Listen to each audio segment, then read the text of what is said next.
Welcome back to the Fat Kid Choose the Fat. So we're here. We got Alex here today. He blessed us with his presence because yesterday you just got to hear me and Dooley ramble on for 45 minutes about Dooley. So Goddamn right. today we're gonna focus more on what made Alex, I guess, to give you background on him. So Alex, you want to start with Yourself. what made you get into the culinary world? I got into the culinary world because when I moved out of my parents' house, I couldn't cook anything. I was kind of spoiled growing up. Everything was either cereal, microwavable, or family dinner, and I never had to cook for family dinner. You were spoiled with cereal? Hey, you know what? Yeah, Cinnamon Toast Crunch. Cereal is a great combination. You just bought the name brand stuff. It's not that stuff that just says cereal. I got started because I just couldn't cook anything. So I got a job in a restaurant. I started in the pantry. Sorry, Dooley, never dishwasher.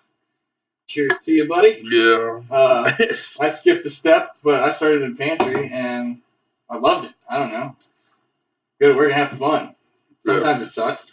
You know, you're slammed full of tickets. But overall, I mean, like, I like to think we all have fun at our jobs. For the most part, yeah. Like 80% of the time, you know? Yeah. And as Dooley has said, end of a long shift.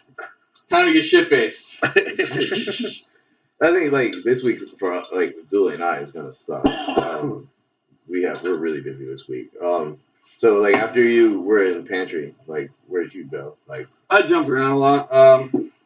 You know, back in the day when it was easier to get a job for cash, I did a lot of one week jobs. You know, we need somebody to fill in. I had a roommate who was also in the business, so a lot of times he'd go somewhere and just be like, hey, you know, I need a hand tonight. Can you come help me out when you get off? So I'd get off at like 5:30 or 6 and drive 10 minutes down the road and help him out. So, I mean, I really got a hand in a lot of pies. Like, I got to make a lot of different foods.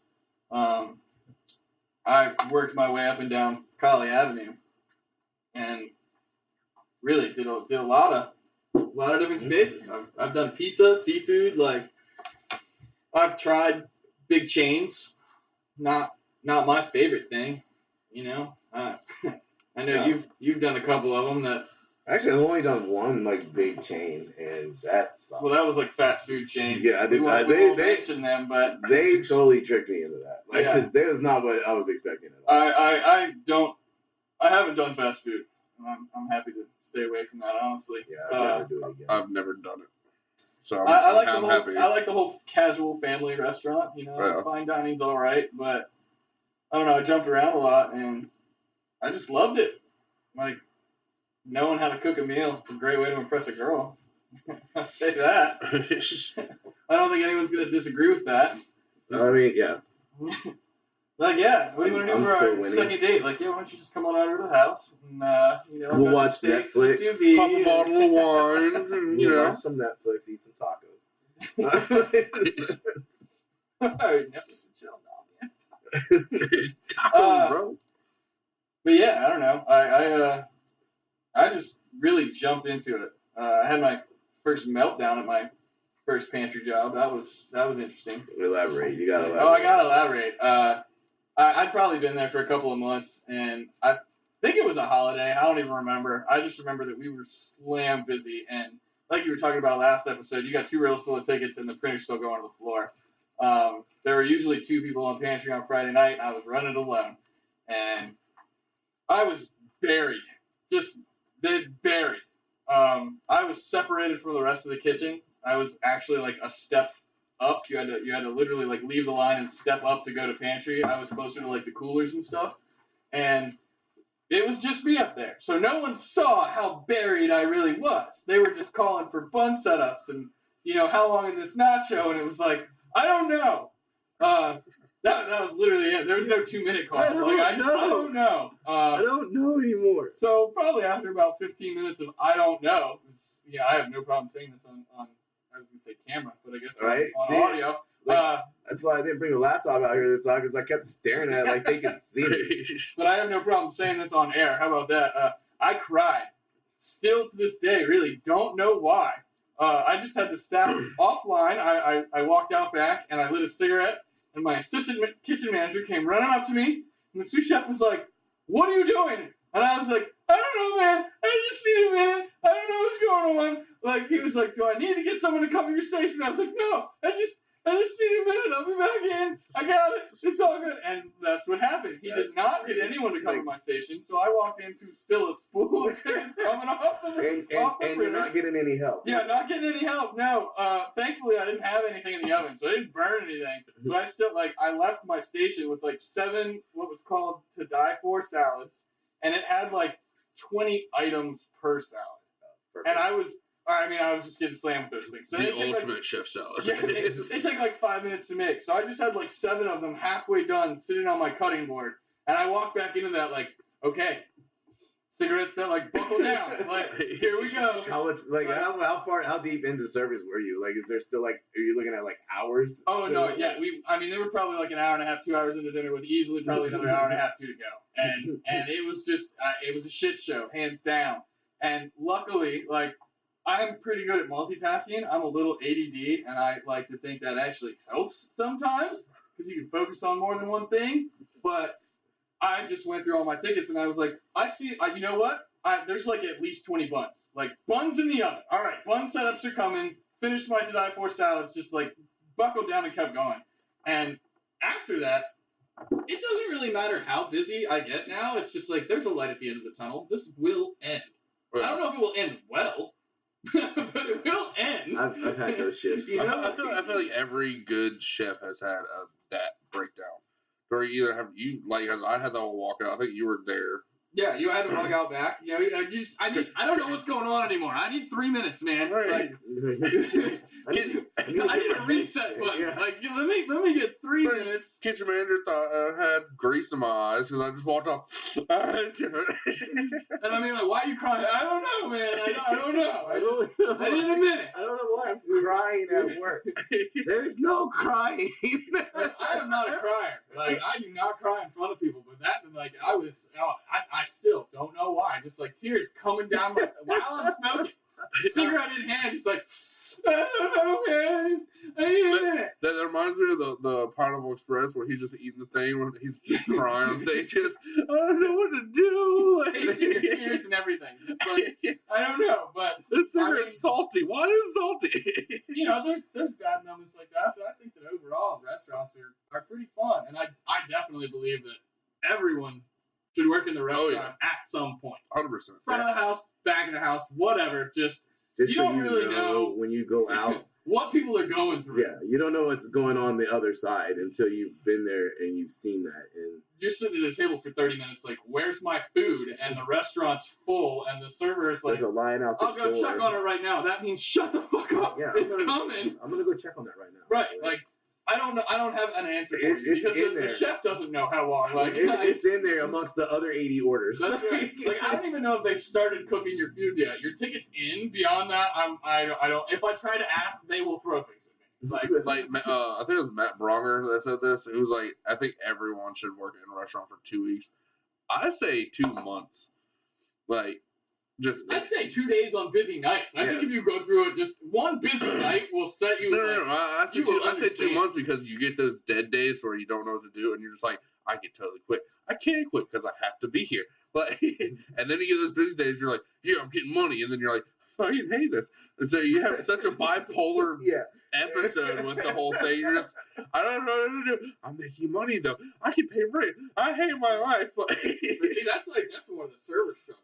If you're getting your ass kicked, you should be making money. As a chef, you're just I'm getting my ass kicked. I'm making the same amount of money. We get paid more during the dead times. Hourly, they work on tips. But, it kind of sucks when you're in the kitchen. Yeah, you're in the kitchen, you're making $9, $10 an hour, and then the server goes, "Oh, this guy just did me $50 on 20." Fuck you! I've made $50 since I came in. 5 hours ago. 50 salads. It's definitely one of those nights where you're just you're trying to pre-plan. What can I get ready? You've got your station stocked, right? You've got your bread cart good. You're I got 8 bins of chips. Yeah, I'm never gonna run out of chips for nachos. 2 hours into the shift, you're shit I need chips from. Jason Palamon. Oh, Jesus, that's a whole nother story. But break for a second. I don't know where volume levels are with all this because we are a loud group. Bear with us. Yeah, we definitely, especially when we all start talking, and everyone's trying to make a point. Like I went from breaking on 60, now I'm down to 28 because I'm like, it's going way up there. Okay, so we got through that part. Like, so now, Alex, I don't want to sit here and sound like I'm the interviewer, because I just got questions.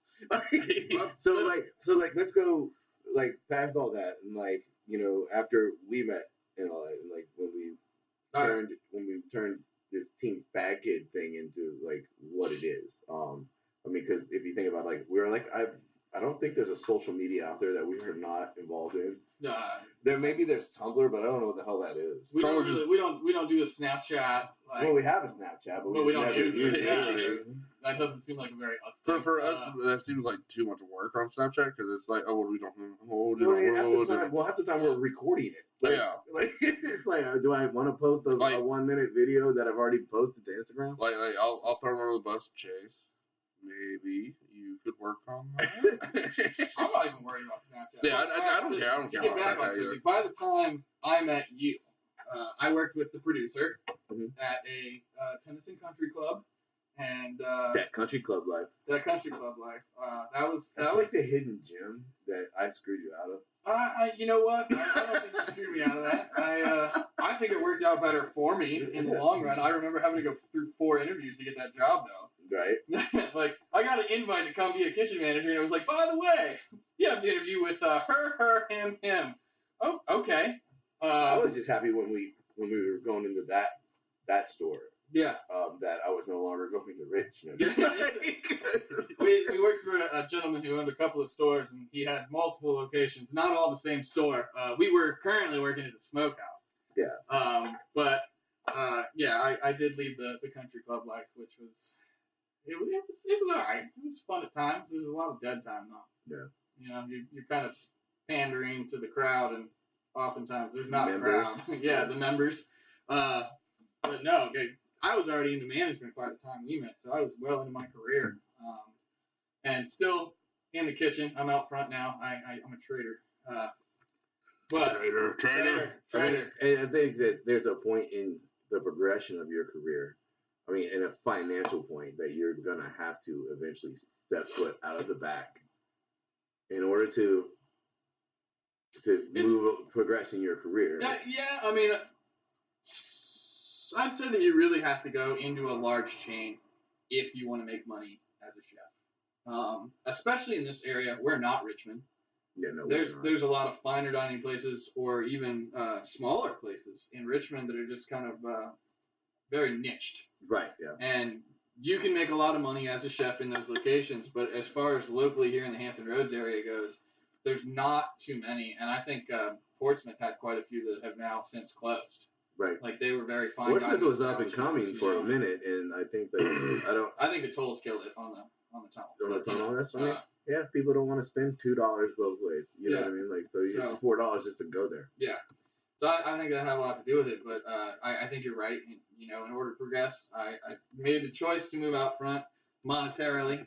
I can't say I don't miss cooking, but that's why we cook every Monday. Yeah.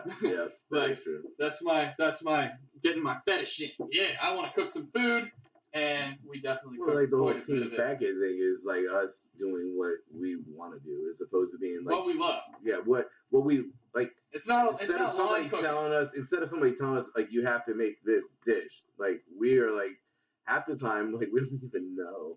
What are we doing tomorrow? I'll sleep on. Check out sales. Yeah, let's check the sale ad and see what the hell's going on. We've done quite a few London broils, if not on video for ourselves, because for some reason London broil goes on sale a lot on Monday, and it's like a Monday special, London broil. Maybe it's because they're trying to get rid of it before because it sat there all weekend. Who cares? We love it. We do shop a lot of sales, but we also tend to splurge a lot. Even before this was Team Fat Kid, though, we've been doing this for a long time. Yeah. Even before we called it Team Fat Kid, we'd get together and definitely cook some odd creations. We've certainly upped our game and our equipment Oh, that's a fun segue. That'll be a topic. Yeah, that's a fun segue. Like the amount of equipment that Team Fat Kid has is ridiculous. Food equipment, there's still things that we need to get, but we're running out of space. Yeah, we're definitely running to add cabinets or something. I don't know. Like we're definitely running out of space. I mean, we definitely started out with just like Jason. # call Chris. Right. Chris, cabinets. Shit. But no, we definitely upped it. We started out with what, like an oven. We had a fryer, a very small fryer. Yeah, we had before the Cadillac. I mean, it was a decent size. It was still a double basket, but it was one section of the Cadillac. Right. Like now the Cadillac. Now, like if you guys check us out on Facebook, or Instagram even, like you'll see, or YouTube, you'll see the Cadillac. It actually it's a double fryer that we put a Cadillac symbol on. It's still a home fryer, so it's not like it's deep not. as well. It's not. It's an industrial fryer. I heard that. Look at it, dude. This would be the point to where I pull a picture of it. Like, yeah, this is a good point. Like where it just slides across the screen in the middle of the podcast. I don't know. # Joe Rogan experience. We don't know what we're doing with that yet. Right now we're just talking to ourselves because we don't even know if anyone's listening. Like even when we post it, like we hope somebody's like, hey, those guys are funny. But like going back to like the equipment, yeah, we started off with a smaller fryer. All we had was we did have the fire pit. We had the Coliseum. The Coliseum was out back already. We already built that because we were just chilling out there. And I think maybe I cooked a hot dog. Yeah, we didn't utilize it. We didn't utilize it as a cooking equipment. Yeah, like, that was where we would hang out while we were cooking. Yeah, how it became the thing. Like, oh, I got a hot dog. But I mean, you don't let's cook it on just to think about equipment. Like, you don't even really think about the Asado spit as equipment. But let's be real, like that's kitchen. That's equipment. Like, it's just a piece of steel, but that's a. I mean, then like we got the rack for like we actually when we cook over the when we cook over the fire pit, like we actually are using like a stainless steel shelf. Right. That we got from a supplier that it's made to be like a storage shelf, but I've seen other people use it as a cook, like on TV. It works just fine. It works fantastic. It's around here somewhere. It's around here. Right there, right there. I mean, you can't see it, but I can. Yeah, it's like so. We have that rack that we put over the fire pit. Then the fire pit was deliberately made modular. Yeah, so that we could move the outside of the Coliseum. Yeah, so that we could make it into the Asado spit. But that honestly, like that was not the intent. It was made modular so that I could it was easy, and B, I could always move it if I needed to. We have attempted other things than the Asado spit in that Coliseum. Oh, wow. Dude, yeah. Like I still got to go clean up that terracotta. So I don't know if that ever made it to Instagram. I think it definitely did not. Like okay, so I'm almost positive. I decided that I was gonna try to make like a tandoori oven. Yeah. And like I was had all the chicken done and everything skewered and it was gonna be awesome. And so I put this terracotta pot inside the Coliseum and I built a fire around the outside of it. Note to everyone listening: don't do that.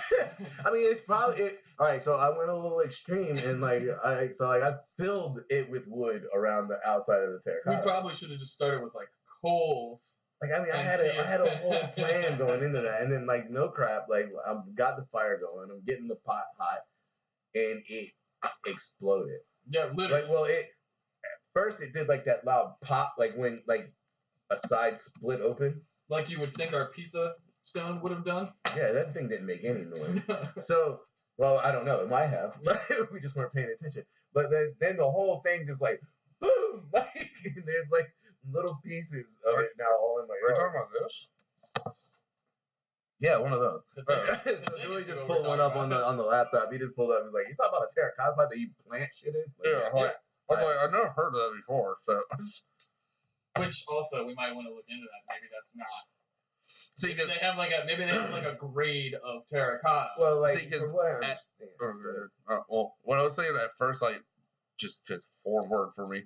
For a second there, I was thinking that you're talking about like the whole dig a hole in the ground, it's a furnace, and you smack the fucking bread up against the wall. That was the idea.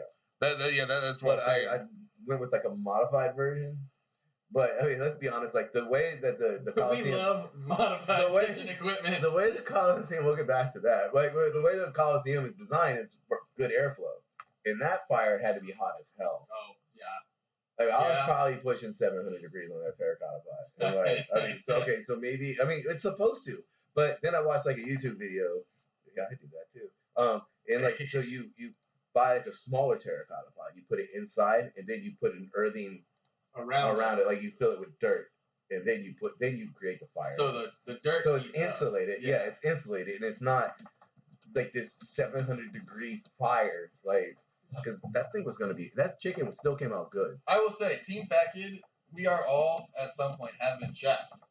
Oh yeah. But we are certainly not all knowing, and we like to test things. Oh yeah, like if you watch our videos, like we do one protein and we'll do it 4 or 5 different ways in the same day. Like we have a lot of fails. Yeah, I mean learning experiences. We have a lot of learning experiences. And it like again without failure is there success. Like you know what I mean? Like do we know? Like how do you know? Like smoked burgers. And that was one that turned out horrible. Well, not horrible, but it was edible. Not... But like when you were having, all right, first off, the burger episode, when we made those epic burgers to begin with, it was just like if it was by itself and we just did it and it was just that burger and we ate that burger, we probably would have been super happy with it. But we also cooked burgers like 5 different ways that day. Yeah. Like so comparatively smoked lost. Yeah, like, smoked lost. Like because we cast ironed one in the kitchen, right? Yep. And that's when we pepper bombed the whole house. And then like we grilled. Wait, was this Burger Day? Yeah, Burger Day. The day I missed. Yeah, you missed a lot, Billy. Yeah, we're gonna have to revisit that because I feel like if and when we do progress in the Team Fat Kid career, we need to perfect that. And trust me, I have no problem doing that again. Eating more burgers. And just so you guys know, the L top does go on top. that was in that episode, by the way. We bought a beach towel in the shape of a burger to put behind us. I think it's still the Instagram background. Yeah, it is. No, it's Facebook background too. Yeah, it's Facebook background. We should probably update that. Maybe. It's been a minute. Maybe. But that was like the first, I would say, like prop. Yeah, that we got. Like. Yeah. Well, I mean, technically, like if you think about like when we got the logo from Sticky Things and put it on the door, that was first. Yeah, you're right. That was the very first. You're right. Like, but I mean, the burger towel, that was just happenstance. We walked by it. Yeah, like it was in the store while we were shopping. We walked by it. Just coincidence. It was it was like the Mega Mart of all Mega Marts. You guys know what I'm talking about with the blue sign. And so we're cruising, we're grabbing up like all this meat. We had to go to several stores that day. And that was the first day that we ever used. Because we did the sausage first, right? So then we did the grind on the burger. That was our second time ever using a grinder on a KitchenAid. And like, we've used grinders. We're talking like Hobart, giant. Fun fact: did you know the KitchenAid is made by Hobart? Hobart, yeah. And the wives named it because it was their KitchenAid. Well, either way, fun fact. We definitely had some fun with that. The more you know on Team Fat Kid. So back to the equipment. Like, so now we have all kinds of crap. Let's talk about the sous vide because we are both kind of in love with it. We've actually got people to buy sous vide. Yeah, because they've heard that. We love our sous vide so much. You know, that 10 minutes, right? No, that's 20. Oh, hurry, whatever. I do hand signals to tell them what time we have left. So we know, like, because we still don't have a timer. Which we can do that on a phone. Alexa, kitchen equipment. Timers. But yeah, we love our sous vides. You had one first. Yep. And it was actually a gift. I bought one probably recently after, maybe like a month or two later. It's almost like a crock pot. For those of you who don't know what a sous vide is. Yeah, it's like it's a slow cook immersion circulator. Right? And it just heats up your water to a temperature, and you cook specific temperature. You just cook everything under vacuum. So like it's perfect for steaks. We love steaks. Yeah. So I mean, like you can cook a steak for like 9 hours at 130 degrees. So there's this cut of beef called Kanye, which is a great story. Okay, so my AC broke. Remember? We were outside. It was like August in Virginia, and my AC broke, and it was cooler outside than it was inside. So we sous vide the steak. We decided that we weren't going to cook anything inside. Right. I think we had the oven on, and we were like, no, it's not happening. So then, we well, at least I watch a YouTuber called Sous Vide Everything. I've definitely seen And those. they're huge on the picanha. And we were like, well, if they're saying it's the best, we gotta try it. So we hunted it down. We went to our local butcher, Dennis. Shout out to you, buddy. He had it. We got it, and we took it home. We sous vide it, and then we took it outside. And we had you can actually watch plastic the video. foldable table. Yeah, because the ones that you can unfold and set up. And so we at the end we put foil on it. At the end of sous vide, we like to put some kind of a crust or a char on the meats that we have. So it's either like a cast iron skillet. Most of the time, it's a blowtorch. A blowtorch, which in this case, it was a blowtorch. And so, with only some foil on the table, we proceeded to blowtorch the picanha, which popped and sizzled quite amazingly with all the fat on it. It was great. It really is a great cut of meat. But of course, during the process, we may have left the blowtorch in one spot too long. And I do think someone tried to say maybe we should move it. I don't know who that was. But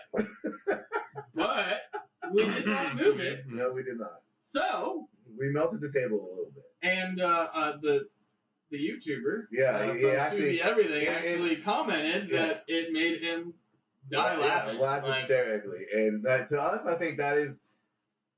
Like, we really like when people reach back out to us and, like, tell us what they think. And, like, especially if we're doing something you did. We tend to do that a lot. And especially, just, like, subscribe, follow, all that type of stuff like that. But comments is where we get our ideas. Yeah, like, if you throw us an idea, like, we'll figure it out. We had one of our Facebook followers call us out on Philly cheesesteaks. He's like, I'm going to stop watching. Yeah. He knows us. Like, he said, I'm going to boycott y'all until y'all do Philly cheesesteak. And then you from Michigan. week later, guess what? Yeah. You call us out, we'll do it. And so what we did with the cheesesteak video, you can check it out on Facebook, because I don't think Dooley's gotten it up on YouTube because he just brought the terabyte over yesterday. Sleeping, Dooley. Damn it, Dooley. But so we went around, we got cheesesteaks from all the best spots. Like, we just went on Yelp. All of them that were open. It was the day after Super Bowl, and 2 out of the 6 we hit were closed. We're not sure if that's the reason, but seems likely. Day after Super Bowl, we're a little hungover. Who was it? Do we want to call him out? I mean, we already called him out on Facebook. Sandwiches and no forks. And no forks were both. But no still forks love y'all supposedly though. The best. They were automatically disqualified. So we went and we grabbed all these cheesesteaks. We drove all over Norfolk and Virginia Beach, and we grabbed them and we came home, and then we made our own Italian bread. Yep. And we made our own cheesesteak, and we came up to came in second. Yeah. Which was down to me. I feel bad that I didn't pick ours, but it doesn't matter. You picked which one you liked. I did, yeah. It was an honest showing of cheesesteaks. Which, if anyone that watches the video, like the producer, straight up did everything. Yeah, we didn't. We had no idea. Like, we had the producer cut, slices out so that we could go in and try, and just like the whole hot dog thing for the pretzels and everything. Pretzel, yeah. Because we did the pretzel, that was last week, right? Yeah. Because we want to make it a fair, unbiased type of situation. So it's not like we're like, that's ours. We won. Like, fuck you. Like, fuck you, this person. Like, no, let's straight up, like, oh, that was ours? Okay. Yeah, okay. Which I had it wrong. You called it in the beginning. You were like, I think that's ours. And it's like, I don't think it is. And you were right. In the end, that was our cheesesteak. But I mean, I think in that scenario, like, there was one that was, like, really heavy on onion. And then there was ours, I believe, was just the best bread. And I don't know if it's because we made, like, first off, the bread was, like, we pulled a recipe, like, off the internet, because I've never made Italian. I made a baguette before. Like, I've never made Italian, which they're basically the same thing. Sorry, all you Italians and French are going to be like, oh, hell no. But they're basically the same. You basically do it the same. We don't have that many French aliens that follow us. It's fine. So so I really think, for me, it came down to the bread, and because the meats and the cheeses, I think, were all relatively close. I mean, we all had shaved ribeye. Yeah. We all used the proper cheeses. I mean, I think American cheese is the way to go with that. white American from the deli, don't buy the singles that are wrapped in plastic. Now, what we didn't do that we are still gonna have to try. I don't think anyone in the area did this. Is Cheese Whiz. There was one that had yellow cheese on it. What was it? Cheese Whiz. I have no idea. I So don't even remember which one. I still think we may have to revisit I think that it might have been and Eagles. end up doing, which is funny because I think Eagles is who I chose as my top before. Like that was the one that No, because you chose that as. I chose Eagles as my winner before it came down to a tie and I had to be the tiebreaker. Because then you went and picked Philly Cold Cuts. Yeah. It was Philly Cold Cuts that ended up winning the whole thing. Which going into that, I didn't expect to win. Coming in second, we were happy about these that. people. Yeah, I'm happy coming in second. I mean, these people make it for a living, and like they do this, like they've been doing it for years, man. Like as long as I've lived here, that place has been there. You know what I mean? So it's like it's the first place I ever ate when I moved to Virginia Beach, and like it was. I just knew it was going to be amazing, and it was going to be hard to win. What time is it? Beer 30. 13. All right. Wow. That seems like good. Okay, so, all right, back to, we segued away from the kitchen equipment. The only reason why I'm not talking much is because I'm researching something else, which we will get back to. But it's just... So you want to talk about it now, since you brought it up? Okay, yeah. So I'm looking at Patreon. No, we'll come that's not a podcast. We don't care. Yeah. I'm looking at this just for our own benefit, to see where we could stand with that and everything. But kitchen equipment. I'm still in the conversation. Modified kitchen equipment is a good one. It was like the first PSA you ever did. Yeah. No. Was it the first one? It was the first one was with the food processor. When you put a hole in the food processor and he walked out to the garage to drill a hole into it's basically what you push things down into the food processor with. We'll call it the stuffer. Yeah, hammer stuffer. The pusher. Yeah, whatever. Whatever innuendo you would like to call it. But, no. So I drilled a hole in it so that we could drizzle oil into there without. And the producer was not very. Don't you do it! Inclined to allow him to do this. So the first PSA we ever did was, if your wife says not to modify something, it might be a good idea not to do it. And it worked flawlessly. It did work pretty well. I don't know how happy she is about it now. I still think the second PSA was the best. Are we talking about? No. Second PSA was we were out at the Coliseum. What were we cooking? Oh yeah. I think we were. I think that was Leviathan Day. Was it? No, it wasn't Leviathan Day. That was the day we did all the fucking we lit the fire and everything. Yeah, no, we lit fire plenty more times before that. I think it was just like a steak. Yeah. Was it tomahawks? No, it wasn't. Pork loin. I don't know. Okay, either way, we were cooking over the Coliseum, and we had kind of made a joke about the fact that we were using the blowtorch to light everything, and it was pretty close to the fire, and we did not have a fire extinguisher. It was close to the house, and I was going to get a fire extinguisher. You were going to get a fire extinguisher, and I did a PSA that basically said... Unitasker, fire extinguisher. Keep one nearby when you're hanging out with your packet. Right. But I did a PSA that was like, be careful playing with fire, we're professionals. It was a little bit longer, but as I said, we're professionals. On video, Jason has no idea what I'm talking about. Walks around the corner and hears it and goes, no, we're not. I was carrying a table. The one that we melted, that wasn't the same day. Yeah. But I mean, it was just great. At the end of PSA, we're professionals. Be careful when you play with fire. No, we're not.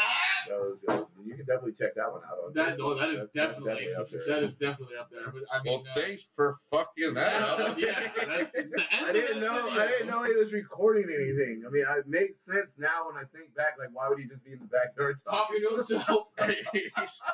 We are pretty vain, but I don't know for that. Yeah, he's out there. I mean, maybe he was practicing his lines. I don't know. Like we don't have lines. We don't write anything down. Like right now, like we were literally sitting at a table with a laptop, some empty beer cans, a bunch of cables, and a bunch of cables. Yeah, and we have no idea. Like when we started this, what we were going to talk about. So we definitely.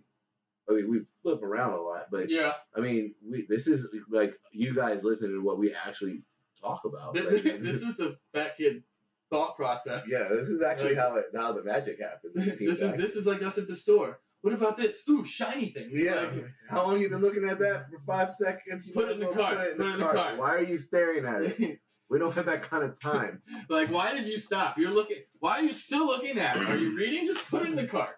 Put it in the cart. Read it when we get home. 10-minute warning, Harry. So, I mean, like in the shopping experience is always fun. Like that's one of my favorite parts, actually, because I like to spend money, I guess.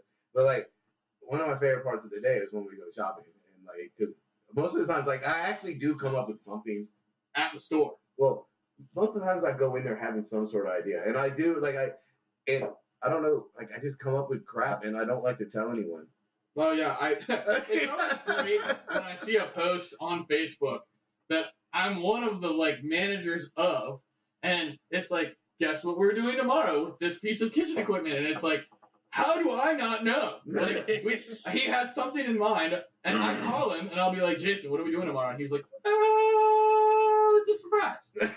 Like, am I required to guess? Like when I see, like, because I've answered before. Yep. We were doing a brunch episode, and I didn't know that yet, but he put up this old, like, 1980s, it's like a grilled cheese. Toastmaster. Yeah, it's like a grilled cheese maker. And so, I mean, where it came from. I just found it in the drawer. Again, we have too much kitchen. There's no such thing as too much kitchen equipment. We have a lot. Jason, you just need, like, a shed. Just dedicated. We need an empty house just for Team Fat Kid crap. But, like, I mean, I do. I feel, like, obligated to guess at what it is. And which is funny because the symbol of my Facebook page is the Team Fat Kid symbol. And so it's like Team Fat Kid's like, what are we cooking tomorrow, guys? And Team Fat Kid answers, I don't know, but this is we don't know what we're doing. And anyone that sees that, they're like, well, fuck, I guess we're all ready for it. Everything's a surprise. Team Fat Kid doesn't even know. I mean, most of the time I don't really know. Like I go in like with an idea, and honestly, the sales will dictate a lot. Yeah. Like I mean, I knew going into that day that because we had put out that like what do you guys want us to do, and everyone said brunch. Yeah. And then someone threw out like stuffed French toast. So I was like, okay, like the producer wanted brunch, and I was like, okay, that's what we're doing. Like, so I was like, well, how do you make stuffed French toast? Like and actually stuff it. You know what I mean? Like, make it like a toaster strudel or something. That was actually a really interesting experiment, though, because we did do a traditional strawberry stuffed French toast. So we did a savory French toast that day. That was actually really good. My dad is again a day I was not there for because I was at work. One of us has to do it. I know. Anyone who worked the camera. I just do it best. But well, we had the producer before we had you. Now most of our stuff. Like speaking of going all the way back to the camera, remember like in the very beginning, because Julie and I were talking about this, and we'll dabble in this in the next podcast. But like how our equipment has changed. Oh, very, very much. Not just kitchen equipment, but like the equipment in general. Recording equipment that we use. Like, studio equipment, we should say, pretty much. Like we started with a tablet on some cardboard boxes. Yep, and that's a fun story, and we'll get to that in the next podcast. We're running out of time in this one. We are. And once again, we got 6 minutes? Mm-hmm. Oh, I thought we were. We could probably. You want to dabble in it? Yeah, let's dabble in it. Why not? I mean. Okay, so like, initially, the very, very first video of Team Fat Kid is me in my fucking kitchen. So, like, was it Valentine's Day? Gosh, dude, I don't know. All I know is the first video that I saw. Spatchcocking a chicken. Yep. Oh yeah. Yep. And it was like the crappiest lighting. It was shot on the face forward, like the forward facing camera. So I could see what the hell it looked like. So I get the angles and I'm propping it up like on different size boxes, trying to get an angle that you can see the chicken like from a laptop like Skype camera. Like it was so crappy. Hashtag solo blogger. Like well, I was like, I'm gonna record it, and then I edited it in Animotica, and because that was free, and I was like, all right, like let's just see what happens, and like I'll throw it up there and see what people think, and it got a great response. I was like, all right, guys, tell me what you think about this. We're thinking about going into the video world, which I mean, it's fun, but it was a huge mistake. Now it's a job before we get to the job. Yeah, we really do need like a production team. Like now we have multiple lighting, multiple microphones, multiple cameras. What do you we still shoot it on phones sometimes. What do you call gaffer? That gaffer, I don't know what they do. Yeah, like I know they have. We had an ongoing. We had that ongoing joke when y'all first went to Pho, and Chris was holding the camera. Oh yeah. And it was like he's the gaffer. No, he was holding the microphone. He had yeah, we have a boom mic. Like it's a lot of crap. It's got moving when we had to do the second Pho video for the Pho challenge. Moving that bag was like putting a dead body in the trunk. Like people might have thought that the bag is big enough. Like it's. I think I can get in that bag. There's a video. Oh, I could already see a prologue video with that. Just wheel Jason in through the fucking garage. I'm just behind you holding him. It's like, so y'all want to see what we got today? It's me. This is gonna be like the Pinky and the Brain thing we did. Right? Yeah. What are we doing today? We had the pig in the trunk. That was like moving a dead body.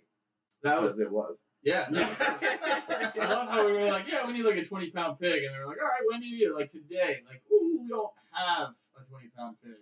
Like, do you have a pig? A pig? Yes, we do. 60 pounds. We'll take it. Dolly, lift it. And this is how Team Back gets spent. So what's money on there? Like, yeah, so we went in with one cost in mind. It came out triple, almost what we were planning, and so we do that often. And our equipment, our kitchen equipment has evolved greatly, and our camera, the recording equipment has evolved. We're still not 100% there. And again, we're doing all this out of pocket. So any of you sponsors out there who like Team Fat Kid, Monster, Clorox, and if oak charcoal, if we start looking into Patreon, then all of you could potentially help us out. Send us your money. And from what I saw, Miller, if you're listening, Miller Lite. Miller Lite, there you go. Fuck Miller Lite. Might as well do. If you could see the table, Miller Lite, you would sponsor us in a heartbeat. Hashtag rusing, just all alcohol. Right, yeah. I think we're coming to the close of this one though, and I think next week we're gonna have to do you. Jim and Mark. You know, we started with Dooley, started with me. Now we're gonna have to get your backstory next week. I guess closing out time. Yep. So talk about upcoming events and. Do we have any upcoming events? Yeah, we got another podcast coming out next week. This is brand new to us, and we're kind of enjoying it. We really got to get back to work though. Yeah, we do. We've got stuff working for tomorrow's video. You guys are gonna really enjoy that one. It's Team Fat Kid's birthday, so we're doing. Yeah, we think it's close. And it's one of these days of this month. But as always, guys, we really appreciate all your support and everything that we do, and we hope that you enjoy what we're doing. As much as we do, yeah. Yeah, because I mean, if we didn't love doing it, we wouldn't do it. I mean, that's just the blunt, honest truth. Like, we really like doing it. It's fun. It does take up all of our free time, but hey. We don't have a sign off yet, but Team Fat Kid out. Peace. Later.